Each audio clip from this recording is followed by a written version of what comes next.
إن شاء الله في الفيديو ده هنتعلم مع بعض إزاي نعمل بطارية 48 فولت 10.4 أمبير.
هنا بقى نشرح إيه اللي إحنا عملناه.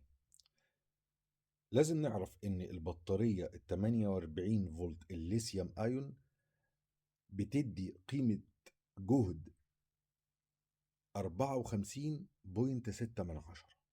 وهي بتتكون من 13 سلسلة، يعني 13 خط. تعال نعد الخطوط. ادي 1 2 3 4 5 6 7 8 9 10 11 12 13. ده كده المتسلسلة دي او السيريس ده يديك الفولت. طيب الباريلل ده اللي هم جنب بعض توازي يديك الامبير. توازي يديك امبير، تسلسل يديك فولت. بما ان احنا الخلية عندنا 2.6 أمبير في 4 هتديك أمبير 10.4 أمبير. دي الكباستي بتاعة البطارية AH بير اور، يعني 10.4 AH بير اور، يعني هتديك 10.4 أمبير في الساعة. دي كده تجميعة البطارية الليثيوم ال 48 فولت. طبعا احنا جمعناها بنيكل ستريب، والنيكل ستريب ده بيبقى ليه مواصفات خاصة. يعني مش اي نيكل ستريب يركب على البطاريات، خصوصا اما بتكون بامبيرات كبيره. جمعناها زي ما انت شايف كده، ادي الخط الموجب، وبعد كده سالب في موجب، سالب في موجب، سالب في موجب، سالب في موجب، سالب في موجب، سالب في موجب. والناحيه الثانيه كذلك نفس الوضع لحد ما يدينا الطرف السالب. اصبح عندنا طرف سالب، طرف موجب، وطرف سالب. هنبدا بعد كده الخطوه اللي جايه ان احنا نركب البي ام اس. هنحط نوع من انواع الحمايه ما بين كل متسلسله والتانيه، او ما بين كل خط والتانيه حمايه كده، ايسوليتد بيبر.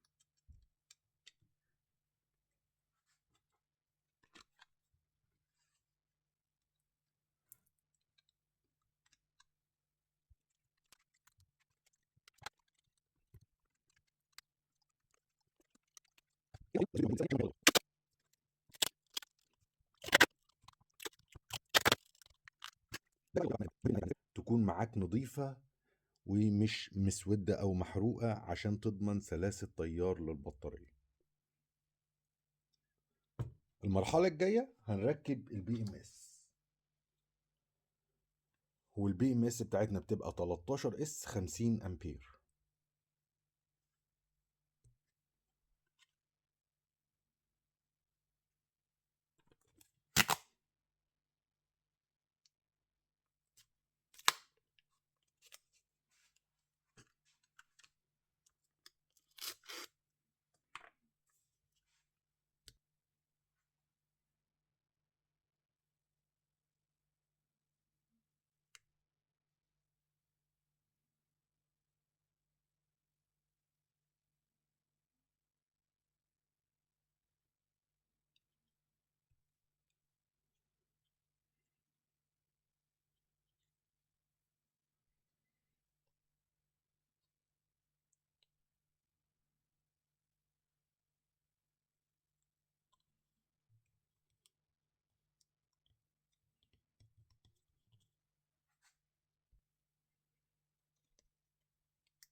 كده هنا البطارية بقت فول تشارج.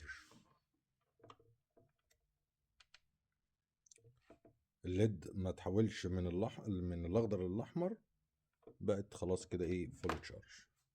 انتظرني ان شاء الله بقى في الفيديو الجاي هنجرب البطارية دي ونشوف هتعمل ايه.